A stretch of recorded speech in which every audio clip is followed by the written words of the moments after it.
So welcome to the Taiwan Studies Program new book lecture series. My name is James Lin. I am Associate Chair of the Taiwan Studies Program, Assistant Professor of International Studies here at the Jackson School at the University of Washington. So we have a very honored guest today, Dr. Fang, Assistant Professor of History at Cal Poly Pomona. Dr. Hu received her BA in History from UC Berkeley, MA in Social Sciences from the University of Chicago, and MA and PhD in History from UC Santa Cruz. Dr. Hu has received grants from Academia Sinica, the American Association of University Women, Mellon Foundation, Jiang Jingguo Foundation, Social Science Research Council, University of California Pacific Rim Research Program, and the University of Tennessee at Chattanooga, where she was previously Associate Professor. She is published in journals Eras and 20th Century China. So today she'll be speaking about her newly published book, hot off the press. This is my copy. Good Wife, Wise Mother, Educating Han Taiwanese Girls Under Japanese Rule. So if you're joining us online, you can still get on this discount. Visit the UW Press website and use Winter24 as your promo code. Okay. And free shipping, domestic shipping. So let's give a warm round of applause. Thank you to the Taiwan Studies Program for inviting me here today. And thank you to all of you here in person and online for attending this talk. Today, I want to talk about how Han Taiwanese girls learn how to be proper women as colonial subjects in the Japanese Empire from the late 19th to the mid-20th century. Based on the introduction and 2 chapters of my book, Good Wife, Wise Mother, here, off the press, published in September this year by the University of Washington Press. My talk today hopes to show how Japanese colonial officials try to turn Taiwanese children into Japanese subjects through a gendered colonial education that reinforced gender and ethnic divisions, although ethnic divisions was blurred while gender division remained during World War II.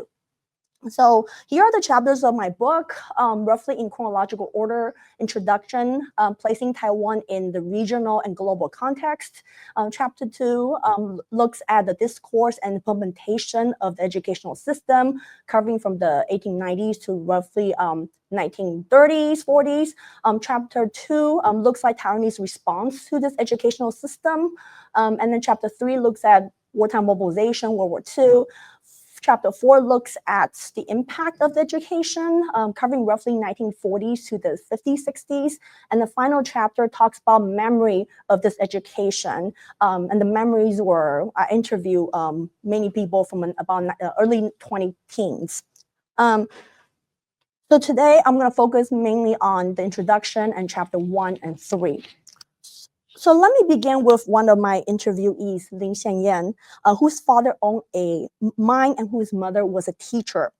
Recalling her training from Taichu Girls Middle School in Taichung from 1941 to 44 during World War II, she said, "I was the class president then. The class president had to call on each classmate to help out. It was dark with no electricity, but we had to walk toward the school in the dark and made rice and sushi from this big pot. It was my first time learning how to cook rice in such pot. Rice was scarce then, but we had to make it. If the rice was still hot, we have to make rice balls. It was where I learned how to make triangular rice balls, onigiri. It was our scarce stuff, but none of us schoolgirls ate any. We students were obedient then. We wrapped the stuff, and in the early morning, the rice balls were transported to the soldiers by truck. The rice balls were made by every schoolgirl in my school. The task required the labor of the entire school, or else we wouldn't make it in time. Goods were scarce then, but we didn't eat any of them.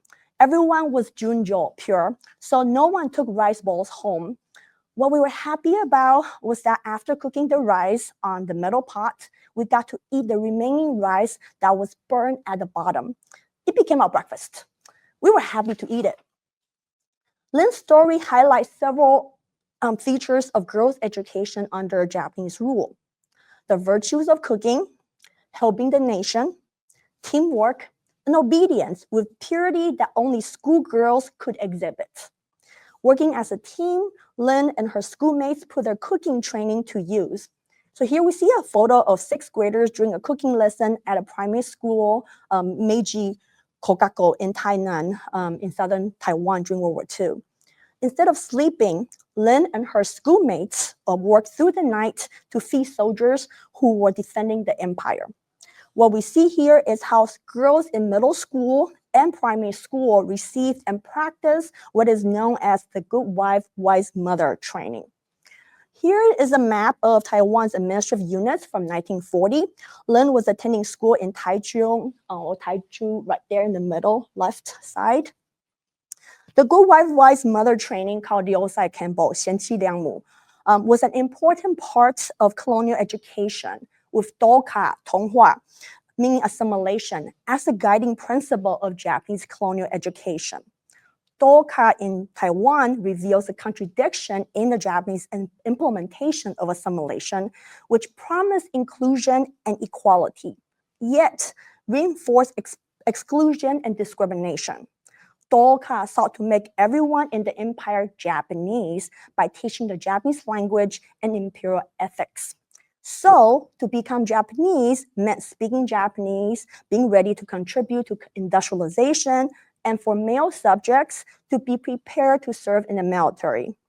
This willingness to die for the state was the goal of public education in both the metropole and the colonies. Dōka promises impartiality and equal favor for everyone. But at the same time, colonial officials codified everyone's ethnicity through the household registration system, and it could not be changed. Furthermore, legal segregation created by Law 63 passed at Imperial Diet, the Japanese national legislature in 1896, gave the Governor General of Taiwan the sole power to pass laws, which meant that no laws from the metropole Japan were effective without his approval.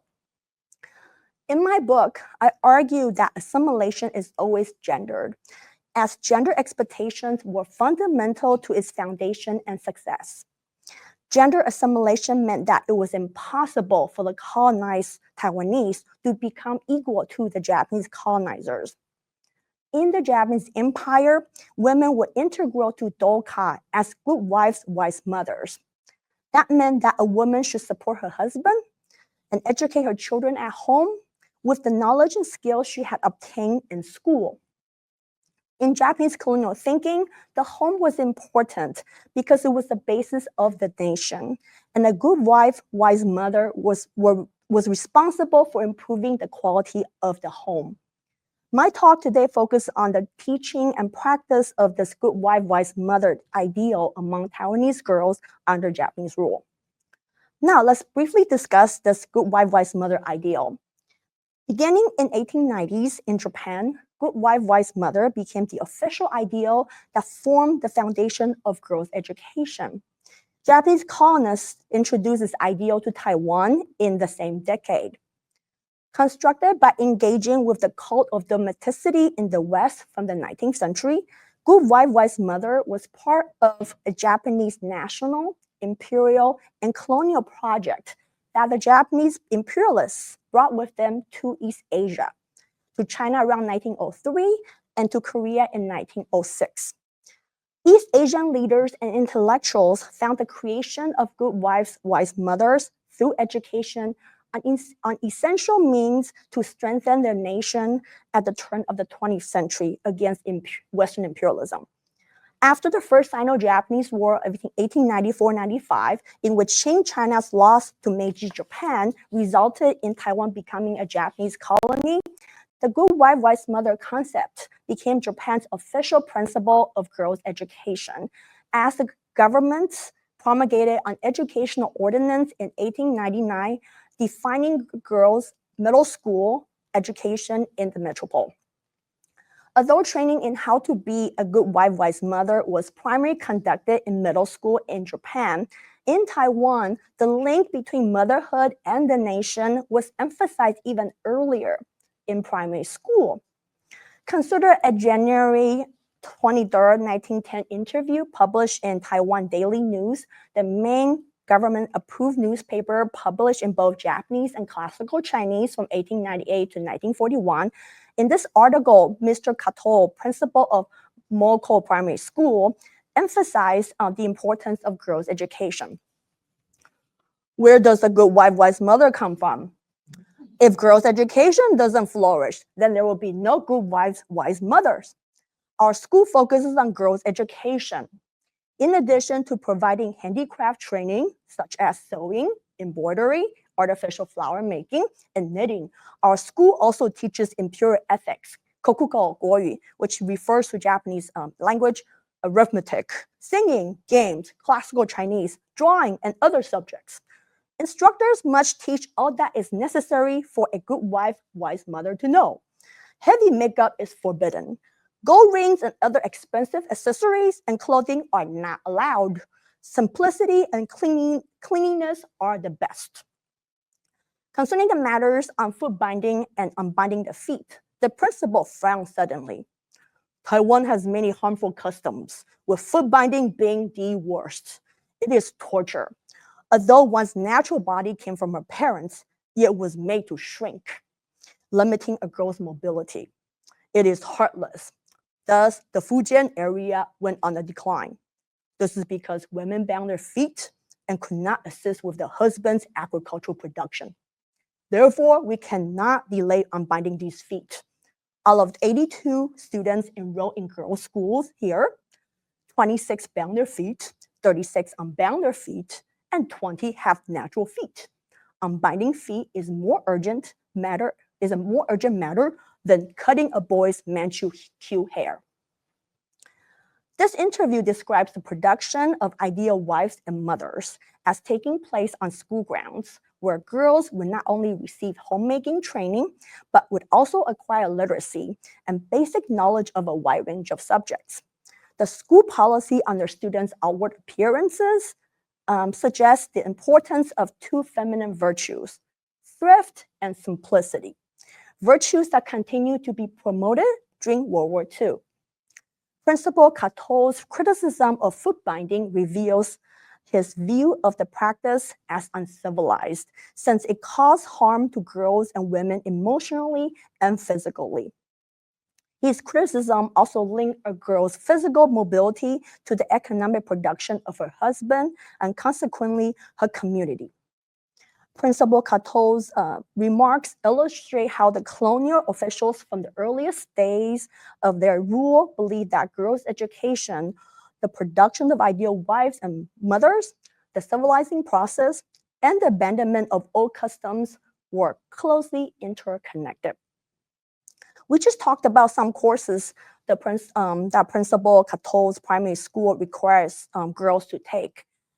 This curriculum was not unique to his school, and gender training was implemented throughout Taiwan, where girls were trained to be housewives and boys were trained to be skilled workers. In 1897, the Japanese colonial government set up two programs for girls and women in Taiwan. Girls ages 8 to 15 were enrolled in the primary educational program, and girls and women ages 15 to 30 were enrolled in the handicrafts program.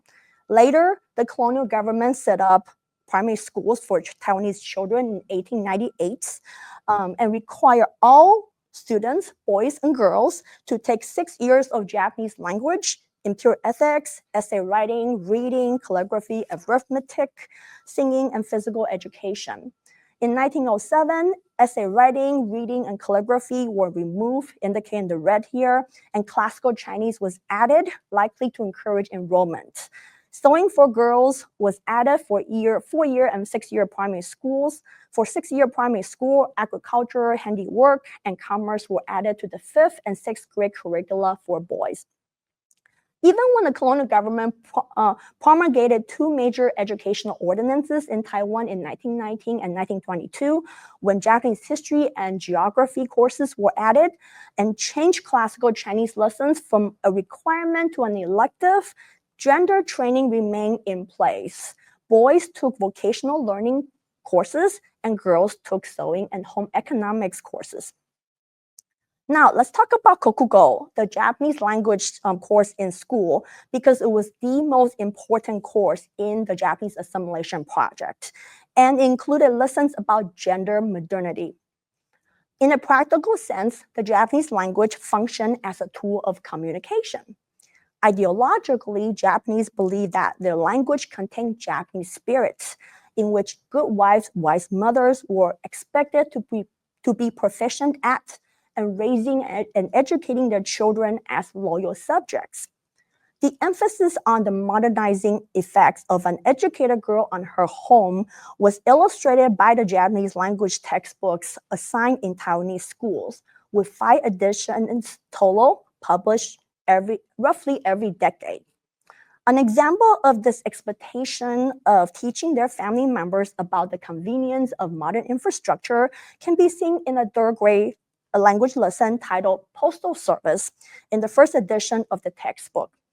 Akio, a literate girl, comes home just in time to help her illiterate mother, who needs to contact someone with an urgent matter. The accompanying illustration here shows Akio on the left writing the letter and a postal service worker picking up mail from the collection box, seen on the right here. The last line in the lesson states, "Since then, the mother has understood the convenience of the postal service." The name Akio and the mother and the daughter's clothing reveal that this is a Taiwanese household that has learned how the postal service works. Furthermore, the lesson reveals that colonial officials expected educated girls to facilitate communication by using modern services. So, besides language proficiency, educated Taiwanese girls and women were expected to transmit modern knowledge into their households. Another gender message that was repeated in several lessons in the language textbooks was caring for the sick using Western medicine. Take the lesson titled Doll's Illness from the 2nd edition from 1913 to 1914 and the 3rd edition of the book published in 1923-26 of the textbook that center around role-playing.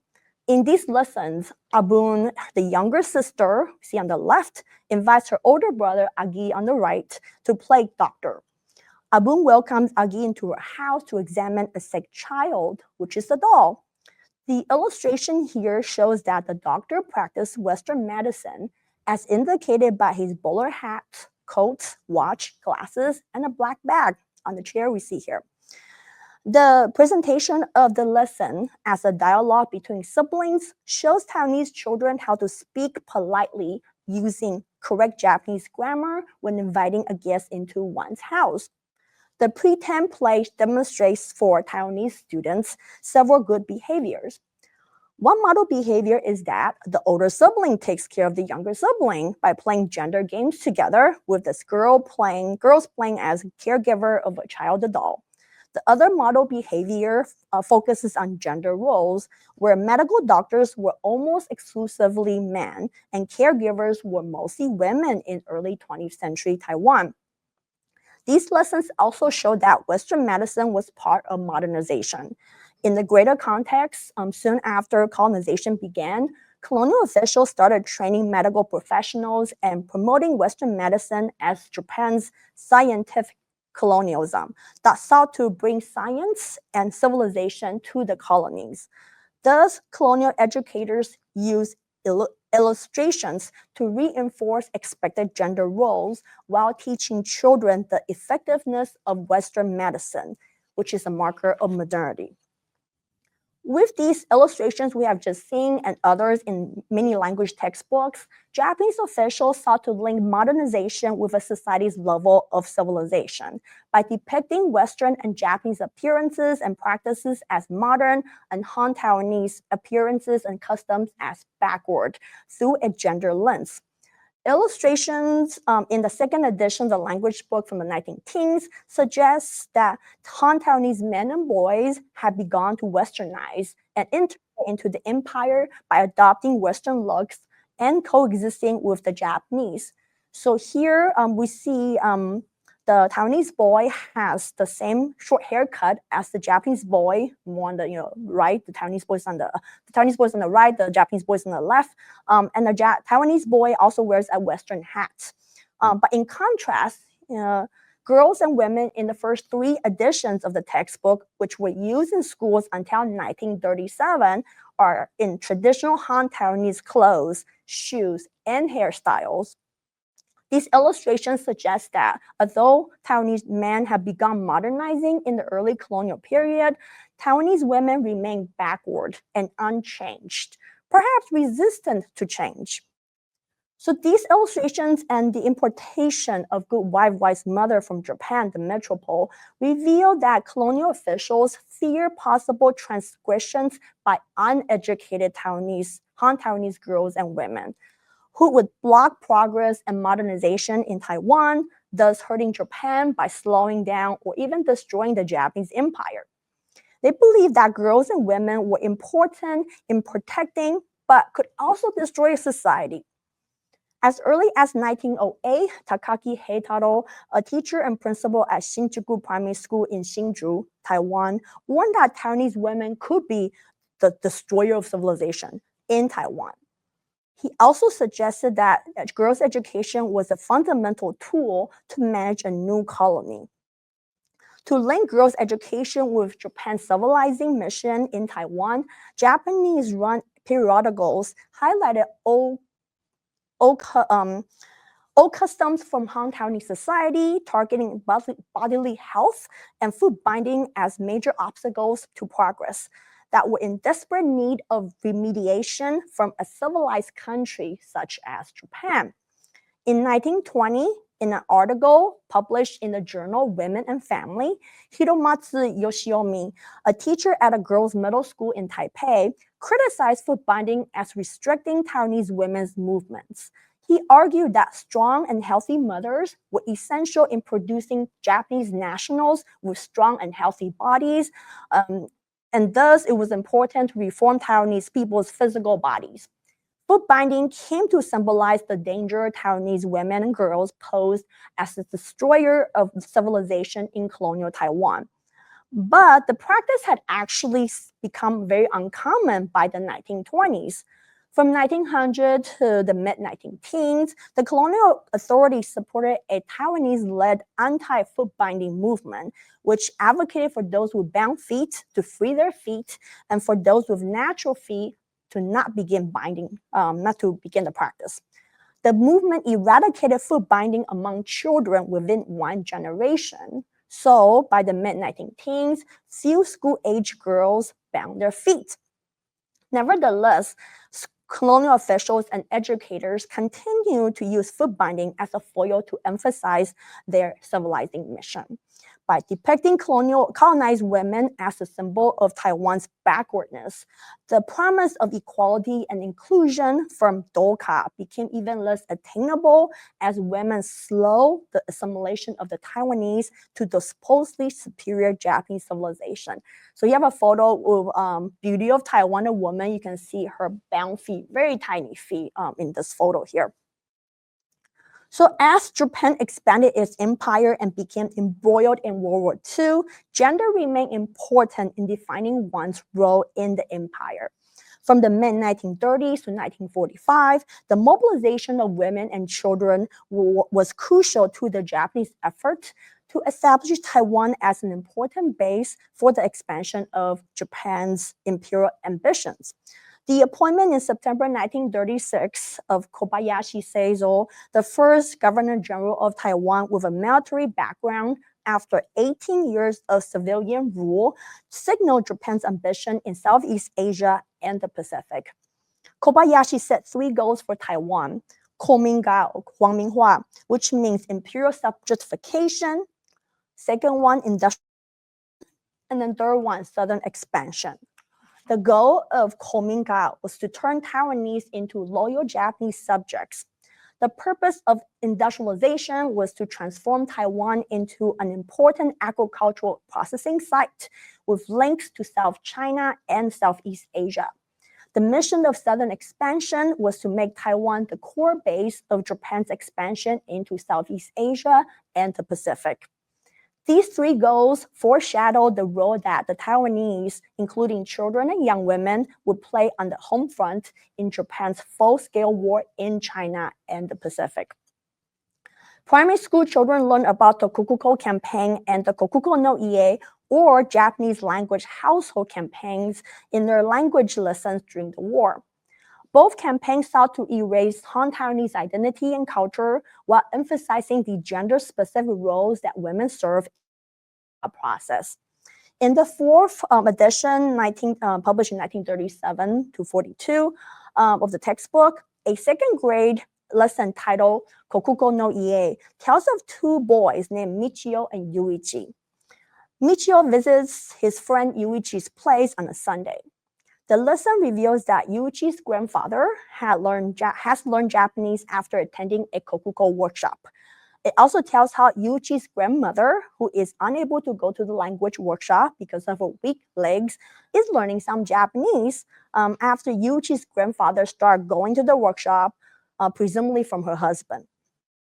In the lesson, Yuichi's grandfather tells Michio, "From now on, I will study kokugo with Yuichi.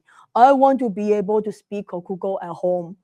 Upon hearing that Yuichi's parents do speak kokugo because they completed primary education, Michio's father comments that Yuichi's family will likely become a kokugo no Ie.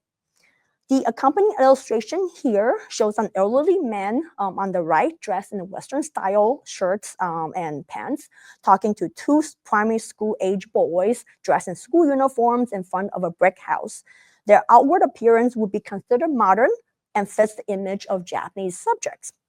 Although both boys have Japanese names, likely part of the name-changing campaign of Kominka, students could infer that Yuichi's family is not ethnically Japanese, because ethnic Japanese residing in Taiwan were not targeted to learn Japanese, nor did any Japanese households become kokugo no Ie, because ethnic Japanese in Taiwan were presumed to be loyal Japanese-speaking subjects already. After reading the lesson, second grade Taiwanese children could tell their elderly grandparents to attend a kokugo workshop so that everyone in the family could speak Japanese, as Yuichi's grandparents have done. The kokugo campaign sought to create Japanese-speaking households, and the basic qualification of this household was that every family member had to be proficient in Japanese before a household could apply for the status. The incentives include a certificate with some privileges, including admission to Japanese elementary school, which is separate from the Taiwanese schools, priority admissions to middle schools, priority hiring in government jobs, and higher chances of obtaining business licenses. This lesson, Kokugo no Ie, from the fourth edition of the language book, was replaced by Grandmother's Kokugo in the final edition, published in 1943-44, which reveals the attention that colonial officials and educators give to assimilating women in the absence of men who were mobilized and away from home during the latter years of the war. Hana, the narrator here on the left, also has a Japanese name. Hana talks about the progress that her grandmother has made in learning Japanese. Her grandmother finds asking Hana to help her read a book troublesome in a household where everyone except her is proficient in Japanese. So Hana's grandmother started attending the kokugo workshop with a woman neighbor 3 months ago and has not missed any lessons. Her grandmother is happy to comply with Hana's mother's request to read the telegram that Hana's father has sent from Taipei. Hana's mother then compliments Hana's grandmother. So we see the color illustration here showing 3 people sitting on tatami floor, an elderly woman in the middle in glasses and a Western-style button-up blouse holding a piece of paper. Primary school age girls on the left with short hair in a blue Western dress, an adult woman on the right in a colored shirt with a sweater. Everyone is dressed in Western clothing, not traditional Han, Taiwanese, or Japanese clothing, but they are in a Japanese-style room. So what we see here is that in the Japanese Empire, a good wife, wise mother was marked by her Japanese appearance and name and housing in addition to speaking Japanese. The concept of acquiring Japanese proficiency through the kokugo workshop and seeking an educated grandchild's help with an all-female cast in the final edition of the textbook suggests that the Kominka movement sought to expand the reach of dōka into Taiwanese homes, continuing the vision colonial officials and educators had since the early colonial period. Dōka had always targeted the home through educated girls and women, And so it was no surprise that the Kokugo campaign included a domestic side where women were mobilized to help increase its success. The lesson shows that her family remains in contact with Hana's father through letter writing, which requires Japanese literacy. Although the lesson doesn't specify why Hana's father is away from home, the wartime context suggests that he has been mobilized. So Japanese proficiency also links the home with those mobilized by the war, in addition to marking one's membership in the Japanese Empire. If school was the main site to learn how to become Japanese, then Taiwanese elderly like Hana's grandmother and Yuichi's grandparents were the only ones left in Taiwan who had not had Japanese schools to attend when they were children. They represent the old Taiwan, and their assimilation would symbolize the success of dōka in Taiwan. Younger generations like Hana and Yuichi could help Japanize the elderly into the empire. And so dōka had expanded to non-school children who would learn Japanese during the war. While the Kokugo course was important for training Taiwanese children's minds, training their bodies was equally important in producing loyal and skillful patriots in school. Children in Taiwan received military training, participated in marching and metal recycling, and to be thrifty during the war. Many schoolgirls recall military training. One interviewee, Ying Xingrui, from a farming household in Taipei, told me, "Yeah, we did. It was in 6th grade when we learned how to use bamboo stick to thrust at the enemy." Another interviewee, Xu Guidi, who was the daughter of a tea merchant in Yunlin, in southern Taiwan, remember, in 5th, 6th grade, they also taught us to use a stick. We yelled, yeah, yeah, and we thrust the stick out at our target. These lessons continue into middle school. Lin Xianyan, the interviewee who made rice bowls for soldiers that I mentioned at the beginning, also remember receiving military training in middle school. We girls also learned swordsmanship. She used kendo as the word. We use a long knife and learn how to carry and use it. We also received training on how to use old-style guns from hundreds of years ago, and she chuckled at this, like laughing at it.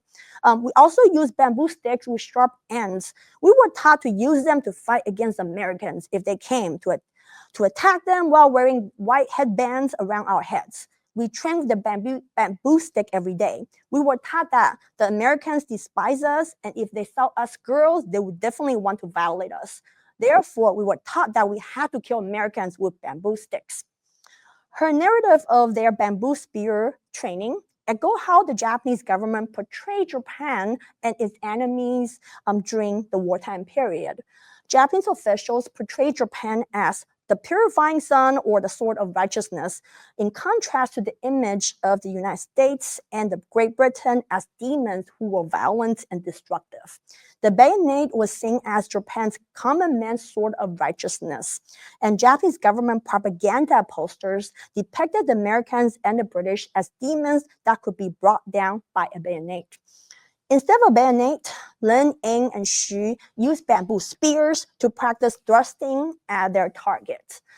What we see here is that schools require military training to prepare to defend Taiwan and themselves. So I couldn't find a photo of bamboo spears. So this is like the best thing I could do to show everyone what schoolgirls had to do in terms of their military training. In the process of demonizing Americans, Lin's teacher taught them to defend themselves to protect their own chastity. So the lesson had two purposes.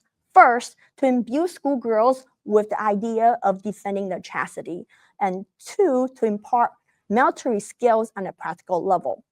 The self-defense training that these primary and secondary middle schoolgirls received also suggests that the colonial government was preparing for an invasion of the home front, including the colony of Taiwan.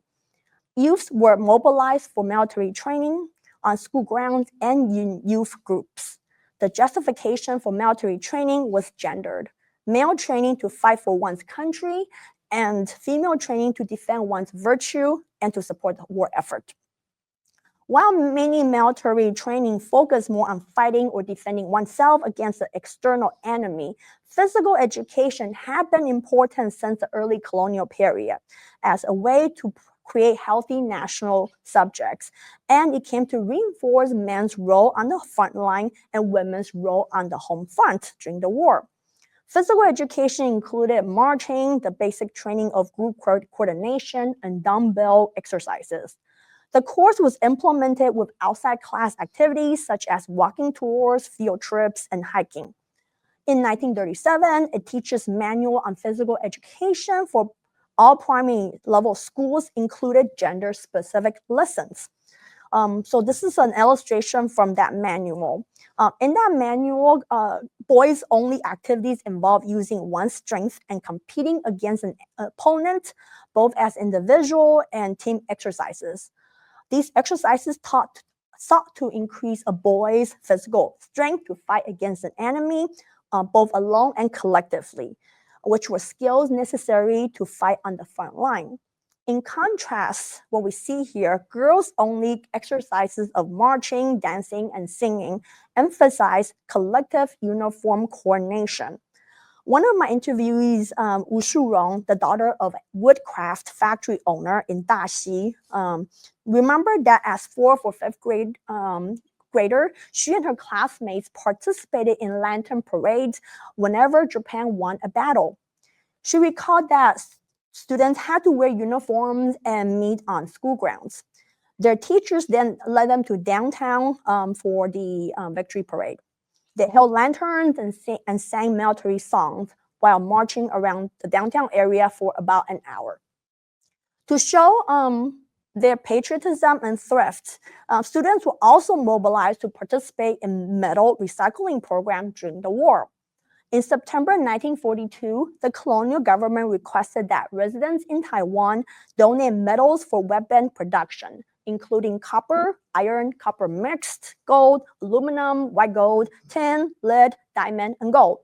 People were forced to donate items such as postal boxes, billboards, copper statues, metal doors, temple bells, metal fencing, and street lights. Taiwanese women were especially sad to have to sell their jewelry, usually as part of the dowries, to the government at a low price. One interviewee, Li Piqing, recalled a metal collection school assignment at her school in Taipei. Her teacher gave them a vacation assignment to collect glass bottles, metal nails, iron, and anything that could be made into bombs. She told me we would get points for objects we collected and submitted to her. Each item was assigned a point value. We did it for 2 consecutive years, and she was very proud because she collected a lot. So this is a photo I was able to find of glass bottles collected from the Japanese colonial period coming from the Huadian government. Schoolgirls also perform many tasks in the agricultural sector as temporary workers, both inside and outside school ground. Taiwan became an important grain supplier within the Japanese Empire because of the intensifying industrialization and urbanization in the metropole, an increasingly large military because of military conscription, the redirection of resources to the military, and droughts in Korea and the Kansai area in Western Japan in 1939. And those 2 areas produced a lot of rice. So an interviewee, Lin Xianyan, remembered that her middle schools require students to plant crops. On the school grounds, we planted yams, vegetables, and even carried fertilizer. I learned how to plant crops from that time period. Another interviewee, Yingxing Rui from Taipei, still vividly recall the sickening experience of picking out Asiatic rice borers, worms that feed on the stem of rice plants, with her classmates in the fields as a primary school student. I couldn't find a good picture of girls or women working on the farm, so here's a photo of the youth group members cutting down bamboo in Hsinchu. So schoolgirls were also mobilized to participate in the creation of sending buddy, meaning 1,000-person stitches in Japanese, which is another symbol of women's gender role during the wartime period. So we see on the photo on the left here, sending buddy were white pieces of cloth with red stitches sewn on them, supposedly by 1,000 women. This was created during the Russo-Japanese War of 1904-05. Sending buddy supposedly represented 1,000 women's good wishes for the soldiers. Generally speaking, the phrase "continue luck in the fortunes of war" and the image of tiger, which was now shown on this image here, the tiger image representing the safe return came from a Japanese proverb: a tiger will return home safely even after it travels far away. In October 1941, Taiwan Daily News declared that Taiwanese women had embraced this activity for the sake of the empire. So here on the right is a photo from that news report. I'm sorry for the quality of the image. The report emphasized that each stitch on the sending buddy came to represent the unity of all women on the home front. All female subjects of the empire, young and old, Japanese, Han Taiwanese, could be asked to sew one stitch on the cloth, likely because they were expected to have received homemaking training in school. Many Taiwanese girls and young working women recall sewing stitches on sending buddy. So for example, one of my interviewees, Wu Shurong, recalled making sending buddy outside of the school ground when she was a primary school student. Li Piqing recalled that some students in her school hand-tied the finished sending buddy to soldiers who were teachers from her school. Schoolgirls who started learning to sew in the 3rd, 4th, or 5th grade were excellent candidates for the sending buddy project because it tied them to the war effort. So here we see a photo of sewing lesson at a primary school in Tainan. During the war, sewing became not only a feminine skill, but also a patriotic one, linking an individual act of sewing a piece of cloth to a collective activity for the empire. Because only girls and women could participate, sending buddy symbolized Japanese feminine patriotism and created a feminine communal space where female friends and strangers came together to make this going away lucky charm for soldiers.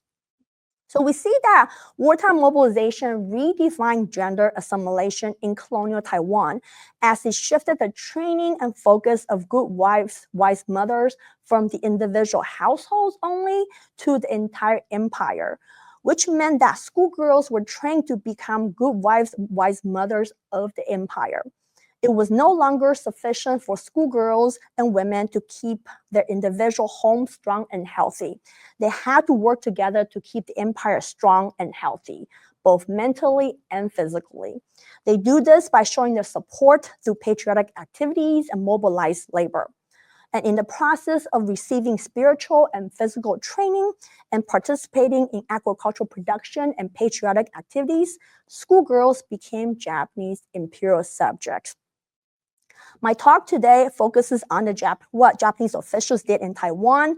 And although colonial officials used race and ethnicity as the main markers of political and socioeconomic hierarchy, I argue that gender remained the most powerful and persistent defining marker of colonial hierarchy.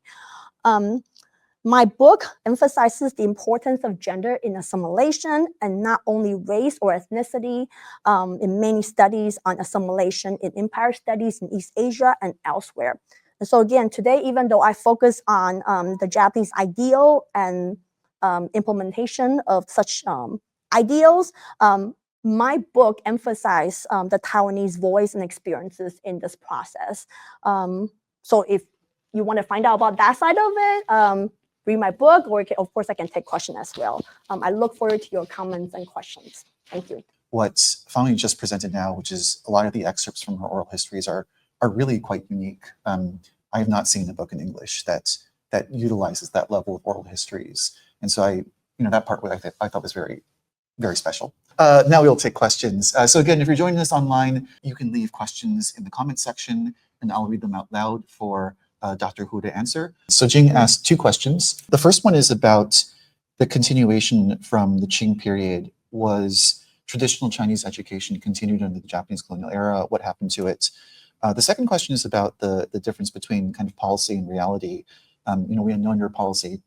Japanese colonial officials made education for girls more accessible, but in reality, was that the case? Did, for example, adopted daughters drop out, which is part of Jing's own fieldwork in Sanxia. Thank you so much for your questions. Hopefully, the answer is sufficient, but my book provides those contexts as well. So one, these private Chinese academies continue into the Japanese colonial period, from the Qing to the colonial period. Initially, the Japanese government sort of left them alone by increasingly controlling them, trying to requiring them to, you have to teach certain other courses, like modern school courses, to decrease the number of them. So the number of private academies went down as a whole. But interesting enough, I think it was in the 1930s, just according to a researcher who has done a study, the number of girls enrolled in these private academies actually went up. So that's an interesting thing, observation. But I don't specialize that, but that's just something that happened. The second question, on accessibility. So the Japanese government initially obviously had trouble recruiting girls. They actually had trouble in the metropole Japan too, but eventually they made it work. But in Taiwan, it was difficult for the same reasons as elsewhere in East Asia, influenced by Confucianism, this idea of girls shouldn't receive so much education. It's sort of useless because you're going to become wives anyways. So what the Japanese government did was they actually targeted the upper class families first. And so they pretty much early on, they included classical Chinese as an option because they want to draw these elite families who are drawn to wanting to continue to study classical Chinese. So they would send both boys and girls to school. But also the one reason they included, I think, both in the metropole and Taiwan, these traditional, what you call handicraft training, was because the government basically conformed this idea that, oh yeah, we do still need to make sure that women and girls are trained for domestic roles in the future, even though they get educated. So there was some, you can say, negotiation going on between the colonized population and the colonial government in trying to meeting what the colonized population might want. But at the same time, the Japanese, of course, make sure that the Japanese language is taught, and then also imperial ethics, which really emphasize loyalty to the emperor and so forth. And then some of the early strategy were also teachers, even government officials would visit girls' families and say, come, just send your daughters, to school and things like that. So there's that recruitment effort. But like you said, the dropout rate was quite high. So for the elite family, it's less likely because they didn't really need the girls to do anything at home.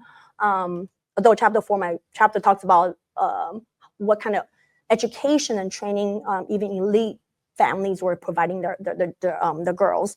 But in the especially lower class families, they're more reluctant to send their girls to school because they need the labor at home. So the absentee rate is quite high among that group of girls. So especially I think in the rural area. So I wanted to, but I didn't have enough information to talk about like this rural urban divide. But there's certainly the enrollment rate for girls is higher in the cities, and then next in the towns, and then lowest in the villages, the rural areas. In terms of the gender ratio, definitely more skewed in the rural area compared to the cities. So in the cities, you were more likely to see maybe more like lower class girls in there, but in the really countryside, you see typically girls who attended schools tend to come from the upper classes, because I remember doing interview in the more rural areas, their wives practically didn't get any education. Well, the boys did. But then in the cities, I was able to interview girls coming from lower class background. So there's that. And then in a way, there's maybe nothing for the teachers. They could go and visit a family, say, you need to make sure to send your kids home. But at the end of the day, families need to make sure they have the girls, girls who take care of the younger children, performing other chores. And some families were able to handle that, just having a girl doing chores in the morning or afternoon, which actually interfered with the homework. I remember right now interviewee told me that I couldn't really finish my homework because I had to do all the chores. So the teacher would punish me when I go to school because I didn't do my homework. Yeah, I recall from Sayaka Chitani's book about the rural education that for many of these communities, especially rural communities, they didn't have access to private Confucian education. And so this was the pathway for upward mobility. And the Japanese understood that and utilized that as a means to help inculcate the rural population. Yeah. But I want to add that also in the cities, there's a higher number of schools as well. Like there's not only we see the gender gap in terms of attendance, like enrollment rate, but also in terms of number of schools, there are more in the cities compared to in the rural area. So one criticism, if you look at chapter 2 of my book, Taiwanese elites were critical, saying if you really want to promote girls' education, you need to actually create more schools instead of like limiting it. So they're pretty. The Taiwanese were critical of that, saying if you really it's about mass educating all of us, then you should put more effort into that. So Bill's asking a question about what percentage of schools were gender integrated, so both genders in the school versus segregated. And I think Bill made a comment, I'd like to turn that into a second question, which is that, there's a tension in your book between the contents of this education was in some ways very conservative, supporting Japanese empire, reinforcing gender ideals that we would consider conservative today. But Bill makes an excellent point that as a mass project, this is liberatory. It's a very progressive project. If you could comment about how you see that tension playing out, especially after the Japanese colonial period, since you did these oral history interviews in the last 10, 20 years. Okay. The short answer is I don't know the ratio. But I'll say a bit more for the audience. In the cities where they could get more girls to enroll, they were able to create girls-only classes compared to integrating them. And so these classes will stay. Because one specific, actually my grandmother's class, they stay from first grade all the way until sixth grade, same class. But in other contexts, they will have co-education, girls and boys, and I don't know the ratio, the breakdown. I didn't ask my interviewee what the breakdown was. And then I discussed in chapter 4 this like interaction between girls and boys on the school ground, which is interesting to me too. Okay, rural area, smaller class, yes, they have to mix them together. But what they've done, so again, I actually didn't research into that part, but this is other scholars what the finding is that because there are fewer girls in the countryside, they actually have to group girls of all ages into one class. I don't know how it works instructionally, right? Teaching first through sixth graders, but they will combine them together for, especially the home economic class, for example, put them together, or I think in some cases I read, doesn't matter, just dump them in the same one because they are abiding by this Chinese Confucian idea of segregating the two genders after a certain age isn't appropriate for girls and boys to be in the same room because they might do naughty things together. So that's a whole reason. And actually, I don't really know the extent they did it in Japan, the metropole, but there was that too because, again, everyone in East Asia, or many people were influenced by Confucianism. This tension, really interestingly, and then I'm glad that point was conveyed to the readers that there's a tension, like a very conservative content, it seems, because actually in chapter 4 of my book, I argued that it really seems that even though the Japanese seem to implement a modernizing project, right, and it's to civilize Taiwan, yet when you look at the content of the curriculum, it seems to really reinforce traditional values and patriarchy. But there was still positive thing coming out of it. The fact that they can now read. Taiwan actually, by the wartime period, now I'm forgetting which one, I think 1941-42, Japan, the colonial government in Taiwan actually mandated primary school education. They did not do that before. It was not compulsory until the wartime period. In Japan, it became mandatory early on, of course, in the late 19th century. It was mandatory education. But in Taiwan, it was not. But it became so during the wartime period, so that likely increased the enrollment rate. And so Taiwan boasts having the second highest enrollment rate in Asia after Japan during this time period. So in that term, we're like, wow, number-wise, wow, great. And then a lot of girls at least got some education. But again, the attendance rate is an issue. Again, for example, like my grandmother, she went to almost 6 years of schools, but her level of Japanese proficiency and also what some of the content knowledge compares with someone else I interviewed who actually completed, but it sounded like they were from a better family background and actually attended class regularly, knew more than my grandmother, for example. So even if they completed primary school education, the quality or what they actually got out of it, I think really varies. depending on the class background of these schoolgirls. And that's something I explore in chapter 4 of my book. In chapter 4, I was just going to say, because I also is that, so for the elite class during the colonial period, sending your girls to get education in Japanese schools became more like a status symbol, because you can boast that my daughter received a modern education, therefore she can marry, the newly created middle class, doctors, like a lot of physicians, and other middle class professionals.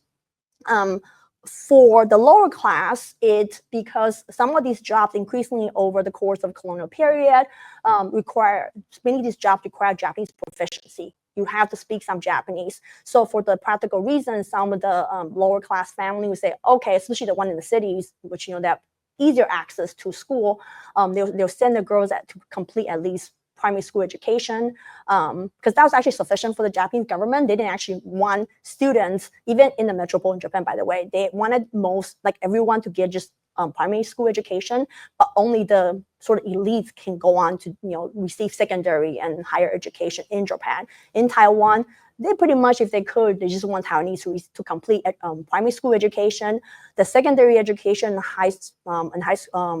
and university education, that's for the Japanese residents of Taiwan. So there's definitely both the gender and ethnic gaps there in terms of policies, and then I can say more about that. But I'll stop there, and then I'm sure if you want to add more to that question too, because there's more about, I'll stop. Did Taiwanese tend to proactively Japanize themselves? And if so, were these kinds of identity negotiation strategies more prevalent depending on gender? Oh, that is a really good question. So I explored this issue in the final concluding chapter, chapter 5 on memory. That's where I think is very prominent. So it's hard for me to get at the question of during my interview, because did you feel like you were Japanese? Because even though I interviewed these elderly people who received colonial education in the early 2010s, after democratization in Taiwan, it doesn't mean that because they had lived through the martial law, the White Terror era in Taiwan, many of them are still hesitant to talk about anything that they think will get back on them, like political issues, including if they start to maybe praise Japan or something like that and criticizing the Kuomintang Chinese nationalist government. Because I feel like this question is sort of related to that. Okay, now, coming back to this, that's a little context for you guys. Japanese themselves, there were definitely people in Taiwan, I would say especially some of the elites, existing elite early on, the old elites, who collaborated with the Japanese officials in terms of help controlling the local population. In the early colonial period, some might not necessarily actually speak Japanese, never learned it, but I haven't read it, but they probably use, because they were all trained in classical Chinese, both the Japanese and Taiwanese elite, so they can probably communicate through brush talk, what's known brush talk. So there's that, and there's definitely working relationship between them in that way. In terms of others, I don't, at least from existing scholarly research, I don't think Taiwanese were necessarily thinking about, I'm gonna get education so I can actually become Japanese until the wartime period. Okay, so the early period and the middle period, I'm talking about the 1920s, maybe first half of the 1930s. I think Taiwanese who received Japanese education, who sought out Japanese education or send their children there, they did it for practical reasons, for, like I mentioned earlier, status symbol for the elites. And then for the lower class, it's like for financial reason, they want to get jobs. But in the wartime period, some, I wouldn't say they sought out education because they want to become Japanese. It was the fact that they were in school and they was using the word brainwash, right? And then believe that they were Japanese. There were certainly people who believed they were Japanese, and then there were a lot of oral histories published interviewing soldiers, ex-soldiers in the Imperial Army who actually believed they were Japanese, and then they volunteer for military service because they believe in sacrificing for the emperor. Although some did it for financial reasons, like I didn't talk about my book, but my grandfather, for example, from a working class background, he volunteered because it was more money. And then again, you can find some published oral history in published by Akima Seneca in Taiwan, where they talk, some of them definitely was for financial reason. They didn't go for patriotic reason, like Japanese patriotism. So I would say in general, the reason would be no, they didn't. It's not like the actively, I want to become Japanese. I would say often if you look into it, it's for more like personal reasons, and not for this like some kind of like, I want to become part of Japan and to glorify like the empire. Gender, yeah, I didn't detect then because one, again, they're reluctant to talk about certain things. I couldn't get into, did you think you were, I knew not to ask, did you think you were Japanese? I was trying to tackle the identity issue from other questions I asked and answers I got. So it's a bit complicated. I would say you should take a look at the concluding chapter of my book. But what I talk about in that book in terms of gender is that colonial memory that I do think, so in chapter 5, the concluding chapter, I talked about how it seems that women were more likely to have fond memory of Japanese colonial education because if you think about the context of girls, if they were sent to school, they only finished elementary school. They didn't go beyond that. And in elementary school, it seems that because everyone was in segregated school system, Taiwanese students in Taiwanese schools only, Japanese students, Japanese school. Although after 1922, the government officially allowed co-education of Japanese and Taiwanese, as long as you speak Japanese upon entry to elementary school. So those are typically very elite class, and they already train them to speak Japanese. They can enter Japanese schools, and then they have better quality, instructional quality, everything in Japanese schools in Taiwan versus Taiwanese schools.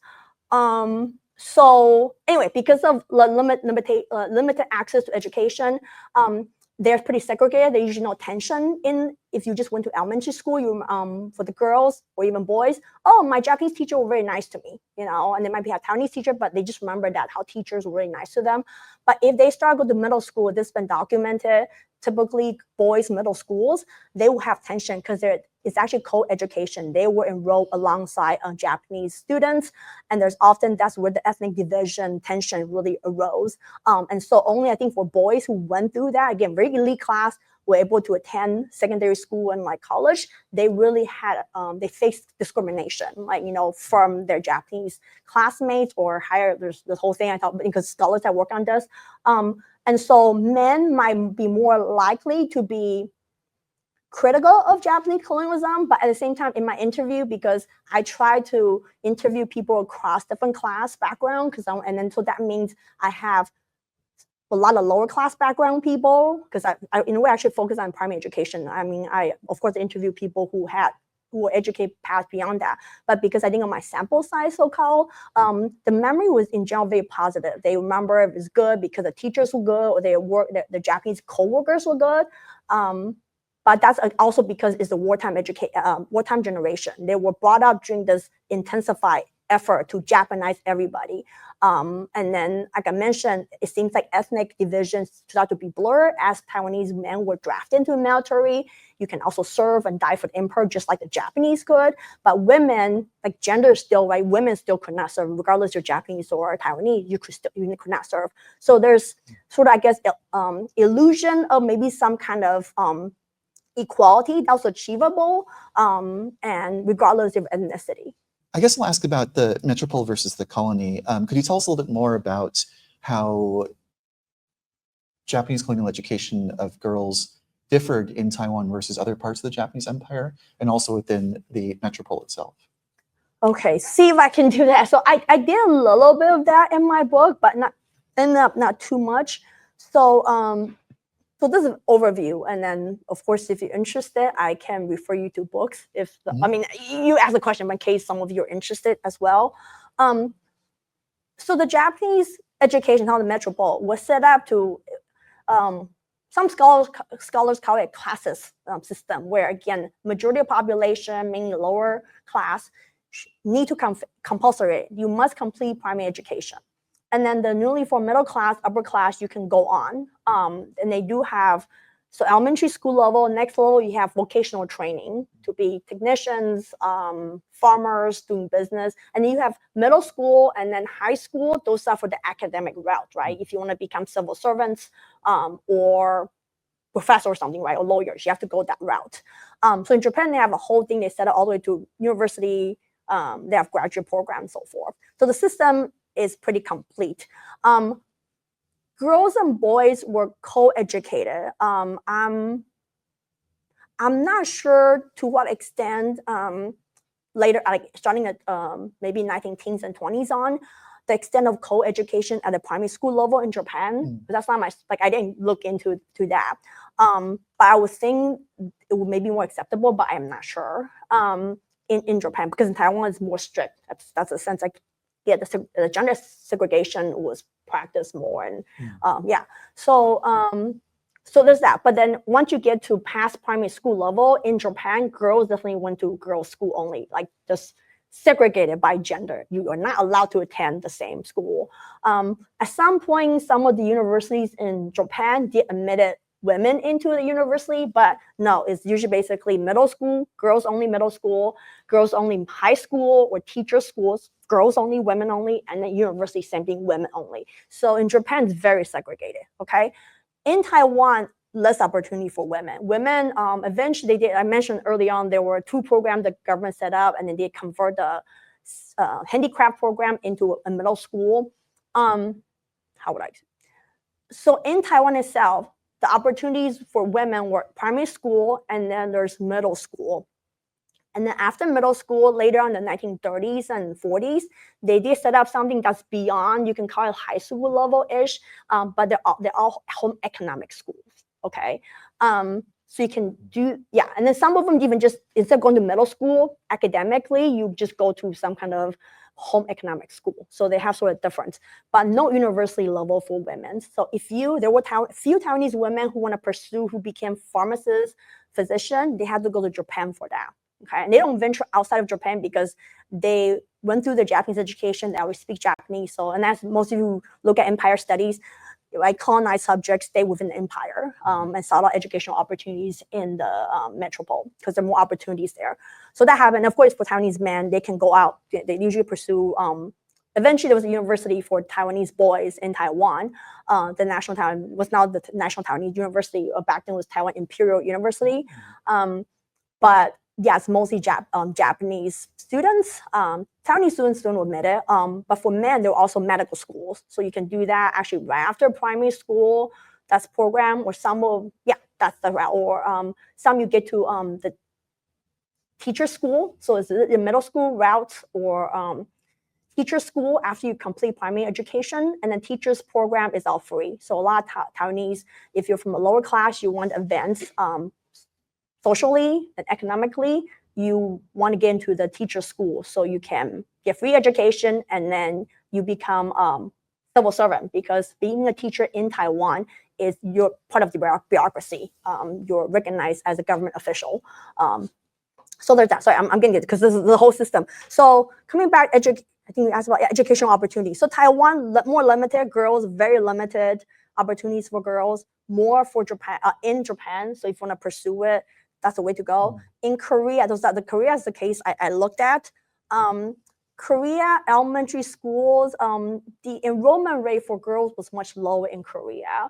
Once because more people in Korea and the Japanese weren't really serious about, based on what I understand from the scholarship, setting up many schools. And again, more schools in the cities than in the countryside, but most people live in the countryside in Korea. So as it worked out, very, very few girls receive education in Korea. But in Korea, they have actually more opportunity. Some of them were set up by missionaries, and then they'll go up all the way to university. But again, similar mirroring the Japanese system, they will have girls only middle school, which is co-education, Japanese and Korean. But then when you get to, but then there's like university level as well for women. I think EWA is one major one that was established then that popped in my mind. So if one in summary, Korea, because it has a different history from Taiwan, it wasn't colonized officially until 1910. became protectorate in 1905, but it started to modernize and set up its own schools in the late 19th century. So I think, and then also missionary schools will actually have stronger presence and activism in Korea. So they're able to establish more. In Taiwan, the missionary schools were cracked down by the Japanese colonial government. And then the Japanese colonial official pretty much minimized the influence of missionary schools and Christian schools in Taiwan. And that's something I talk about briefly in my book. The second question is, considering the actual linguistic conditions of colonized Taiwanese, would you characterize the national language programs as successful or unsuccessful in relation to the goals of Kominga? One thing I talked about in chapter 4 is this literacy. So after the end of colonization, some Taiwanese women, and then this is based on a study of another scholar, a Japanese scholar, a Japan-based scholar, who examined and then found that middle-class, upper-class Taiwanese women continue to use Japanese proficiency to consume knowledge, obtain knowledge. So they would subscribe to Japanese magazines. And I know it was controlled by the KMT, the Kuomintang government, in this like sanitization or re-sanitization process in the post-war period. To de-Japanize the Taiwanese, but they had a way of like somewhat subscribing to it and start to read about the latest trend and learning more about the sewing. That's one. And also they will communicate either with the Japanese classmates. It seems like there is less ethnic tensions between Japanese and Taiwanese girls compared to men. For whatever reason, because I didn't explore that, but that's something I noted when I was reading through other sources. Because even one interview, the one I quoted a lot, made about rice ball, she said, "Oh no, my school, middle school was half Taiwanese, half Japanese. You know, we was all equal. You know, we get along so well, and nobody discriminate each other because of ethnicity. It's all merit based." There's something that really emphasized to me. She emphasized to me, and then I explained I explained a bit about it, so I won't go into that. All right, now back to the question about. Sorry, I digress. The linguists, yes, so they communicate with each other, and then they continue contact, remain in contact with the teachers, so they'll write letters to each other, like either classmates or teachers in Japanese language. So that's one. And then another impact I saw was also me growing up. My grandparents who mix a lot of Japanese words in Taiwanese language, to be Taiwanese holo or Minanhua, and so there were a lot of the mixing of the words. So that's where I see legacy, even though I don't think my grandparents were that proficient at Japanese. My grandfather also completed elementary, the primary school level, so 6 years.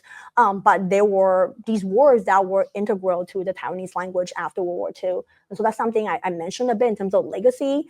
In terms of accomplished, if you want to link the language to Kominga, I would say no, right? Again, it seems like some of them, maybe they did believe they were Japanese or they weren't sure, but often, based on the interview, the Taiwanese, even as children, I think they understood they're different from the Japanese. They sense some kind of like difference, right? And then there were, of course, like I mentioned, some boys, young men and men volunteer for service, really believing that. But I think my sense is that based on the published oral histories and also my interviews, I don't think they feel strongly like they're Japanese, even for the wartime generation, as we call it, wartime generation, who you say maybe brainwashed the most. I don't think they actually like necessarily saw that. Yeah, I'll stop there because I can make comments about sewing as impact of, and that's what I talk about again. Chapter 4, I focus on impact, and I focus on linguistic impact, and then sewing as handicraft, because that impacted Taiwan's economic development after 1945. If you're joining us from online, again, that promo code is WINTER24, WINTER, and that's 40% off until January 3rd. So check out the book. Go ahead and buy it if you're interested. Let's give a round of applause to Dr. Fu. Thank you very much for presenting about your book today. Thank you so much. Thank you so much, everyone.